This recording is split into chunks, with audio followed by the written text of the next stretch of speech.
नमस्कार, तपाईहरु अहिले हेर्दै हुनुहुन्छ सगरमाथा पाना र सगरमाथा पानाको वडापालिका विशेषमा आज हामी छौं लमजुङ जिल्लाको कुलासुत्तर गाउँपालिका वडा नम्बर 3 घलेगाउँ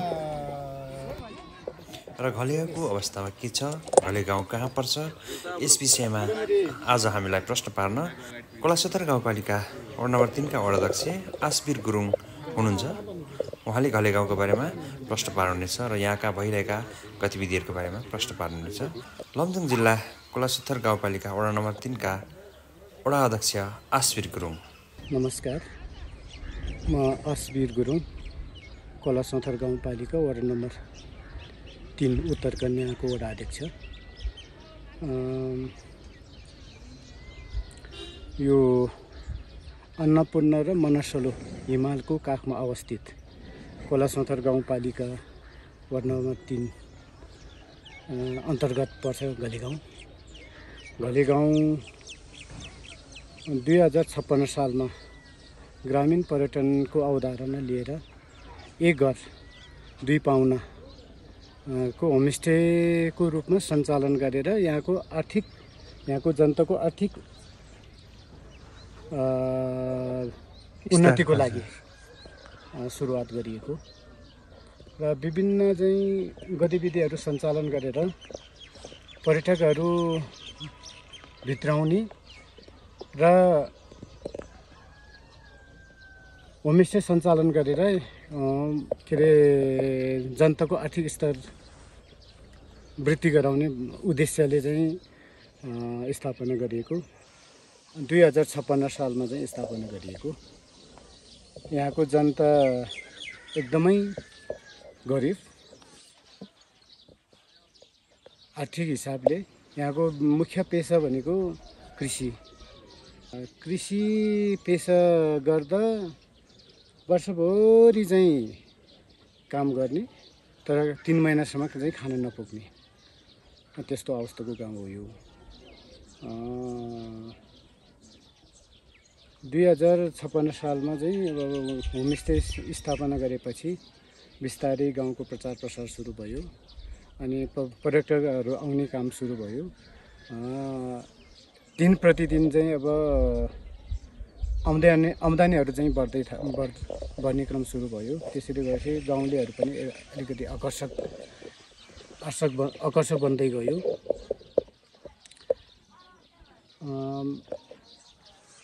र बिस्तारै व्यवस्थापन गर्दै गएपछि दिनमा मासिक चाहिँ 2 लाखदेखि हैन आम्दानीहरू हुँदै गयो र वर्षमा लगभग चाहिँ यहाँको जनताहरूले अहिले 5 देखि 6 लाखसम्म, हजुर 5 लाखदेखि भनौँ न हैन, त्यस्तो आम्दानीहरू भएको छ र अहिले त्यति धेरै समस्या छैन। कति जति तपाईहरुको यो होमस्टे कति संख्या कति छ? र अहिले हामीले सुरुमा एक घर दुई पाहुना पाहुनाबाट सुरु गरेको 12 घर थियो त्यो बेला सुरु गर्दाखेरि 2056 सालमा र अहिले 45 घरमा सञ्चालित छ र यहाँको घरधुरी 130 घर हो। हजुर, 130। जनसङ्ख्या चाहिँ लगभग चाहिँ 500 को हाराहारीमा छ। जस्तै वडा अध्यक्ष जस्तो गरिमामय पदमा हुनुहुन्छ, अहिले जनप्रतिनिधि हुनुहुन्छ, के छ यहाँ आन्तरिक पर्यटन र बाह्य पर्यटक भित्राउने अवधारणा अब के कस्तो योजनाहरू छ तपाईको? पहिलो प्रथम त अब पर्यटकलाई बस्न सक्ने खालको पूर्वाधारहरू तयार बनाउनु पर्यो, अलि व्यवस्थित हैन, समय अनुकूलको। यो पुरानो चाहिँ जुन संरचनाहरू छन् त्यो संरचनालाई चाहिँ अब संरक्षण गर्ने र त्यसलाई चाहिँ अलिकति परिमार्जन गर्ने हैन, अलि व्यवस्थित बनाउने त्यो भयो। अर्को कुरा चाहिँ अब यो गाउँमा भएको गुरुङहरूको जुन संस्कृतिहरू छन्, यहाँ भएका चाहिँ प्राकृतिक सम्पदाहरू छन्, ती कुराहरूलाई पनि अलि व्यापक रूपमा प्रचार प्रसार गरेर लाने। हजुर। अनि त्यो चाहिँ एउटा चाहिँ पर्यटकको आकर्षकको बिन्दु हुन सक्छ। र अर्को कुरा चाहिँ अनि अर्को कुरा चाहिँ यो भौतिक पूर्वाधारहरू छन् पर्यटकलाई चाहिँ आकर्षक बनाउन सक्ने त्यो कुराहरू पनि अब बनाउँदै जाने होइन, निर्माण गर्दै जाने। र यो एउटा कुरा चाहिँ यो बाटोको समस्या छन्, यो बाटोको समस्यालाई पनि अब नेपाल सरकारसँग अथवा स्थानीय सरकार होइन मिलेर चाहिँ यसलाई अलिक व्यवस्थित बनाउने, अलि हिउँद बर्खा चाहिँ गाडी चल्न सक्ने। पूर्वाधारको कुराहरू गर्दा केन्द्रीय सरकार, स्थानीय सङ्घीय सरकारले सहयोग नगरे हो कि स्थानीय सरकारलाई बाटोको समस्या अलिक त बढी देखियो? नेपाल सरकारको पनि ध्यान गएकै हो, तर यो ठेकदारको कारणले गर्दाखेरि अलिकति समस्या भएको छ होइन। ठेकदारले समयमा चाहिँ काम नगरिदिने, समयमा चाहिँ अब ध्यान नदिने होइन, अब लापरवाही गर्ने, त्यो विभिन्न खालका चाहिँ समस्याहरू छन्। त्यसले गर्दाखेरि यो बाटोको समस्या चाहिँ भएको। हजुर, भनेपछि के छ अहिले पर्यटकहरूलाई भित्रबाटलाई तपाईँहरूले कसरी आह्वान गरिराख्नु भएको छ, सूचना कसरी दिइराख्नु भएको छ? हामी त अब मिडिया मार्फत नै हो विशेष गरी होइन, हामी प्रचार प्रसार गर्छौँ, विभिन्न कार्यक्रमहरू सञ्चालन गर्छौँ हामी यसलाई बोलाएर है। पहिला हामी यो ठाउँलाई अलिक व्यापक प्रचार प्रसार गर्नको लागि हामी घलेगाउँ महोत्सव भनेर मनाउँथ्यौँ होइन। मनाउँदै आएको थियो। 2057 सालबाट सुरु भएको यो महोत्सव निरन्तर त हामी कति 21 वर्षसम्म हामी निरन्तर त मनायौँ महोत्सव। तर पछि त्यसलाई हामीले अलिकति चेन्ज गरेका छौँ फेरि है। यो एउटा स्मार्ट भिलेज गोल्ड कप भनेर लमजुङकै एउटा चाहिँ यो उचाइमा रहेको यो लमजुङकै एउटा चाहिँ उत्कृष्ट चाहिँ खेल सुरु गरेका छौँ हामीले, खुल्ला चाहिँ फुटबल प्रतियोगिता भनेर होइन।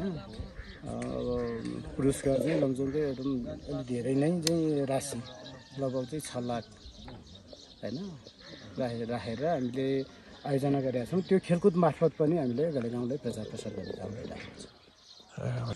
अनि अर्को चाहिँ यो पर्यटकलाई आकर्षक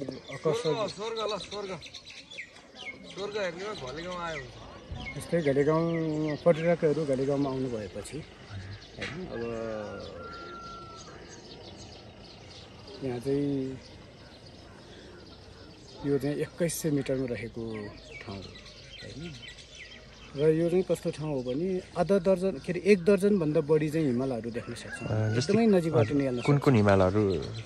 बुद्ध हिमाल भयो, मनासलो, अनि हिमालचुली, अनि डाक्टर हार्का पिक होइन, अनि लमजुङ हिमाल, अनि अन्नपूर्ण सेकेन्ड, थर्ड, फोर्थ, अनि माछा पोस्रे, विभिन्न खालका त्यस्ता हिमालहरू हामी देख्न सक्छौँ। अहिले गुरुङहरूले परम्परागतदेखि प्रयोग गर्दै आएका गुरुङहरूको जुन सामग्रीहरू छन्, जुन लोप हुँदै गएको छ होइन, ती सामानहरूको पनि हामीले सङ्कलन गरेर एउटा चाहिँ सङ्ग्रहालयको रूपमा स्थापना गरेका छौँ होइन। अनि अर्को कुरा चाहिँ हामीसँग चिया बगान छ, लगभग चाहिँ 500 रोपनीमा हामीले चिया पनि अब 2057 सालमै चाहिँ के अरे त्यो सुरु गरेको। र त्यो चिया बगान त्यो एउटा आकर्षकको केन्द्र हो। अर्को चाहिँ हामीसँग तिजी उत्तरकन्या मन्दिर भन्ने छ।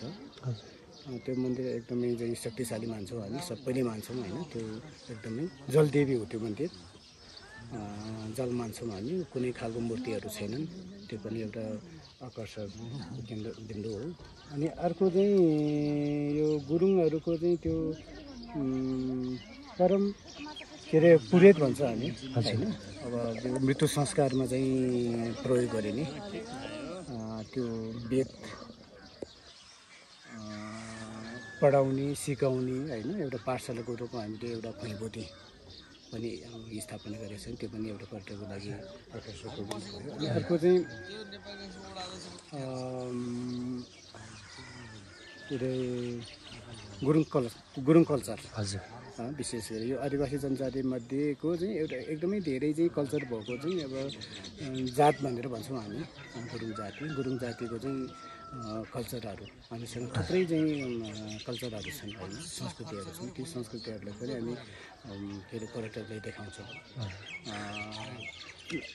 बेलुका चाहिँ एउटा सांस्कृतिक कार्यक्रम भनेर राख्छौँ हामी एउटा मनोरञ्जन गर्ने खालका चाहिँ हरेक दिन राख्नुहुन्छ हरेक भन्दा पनि अब पर्यटकलाई पर्यटकहरूको लागि हजुर पर्यटकले चाहिँ अब चाहना गर्नुभयो भने बेला त्यो बेला चाहिँ हामी गर्छौँ त्यस सगरमाथापाना.com हेरिराख्नुभएका सम्पूर्ण दर्शकहरूलाई अन्तिममा केही भन्न चाहनुहुन्छ अब यहाँहरूले चाहिँ घलेगाउँमा आएर घलेगाउँको बारेमा चाहिँ केही बुझ्ने जुन र मैले अब भन्ने जुन अवसर दिनुभयो टेलिभिजन धेरै धेरै धन्यवाद दिन चाहन्छु र यसलाई अझै चाहिँ अब घलेगाउँलाई थप प्रचार प्रसार गर्नको लागि होइन अझै चाहिँ थप सहयोग गर्नु अपेक्षा मैले अपेक्षा गरेको